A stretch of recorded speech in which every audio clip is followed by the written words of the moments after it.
we have seen that quick restarts are being encouraged.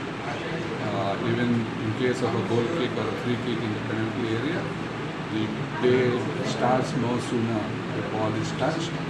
So this has in fact enhanced the playing time also. This was the penalty area, big box. Okay, this is a small box. Goal kicker and ball hingotar.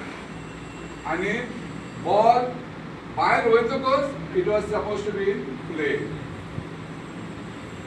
Once it is out, only then it is supposed to be play. No players could come in. Again here, there was a lot of time wasting.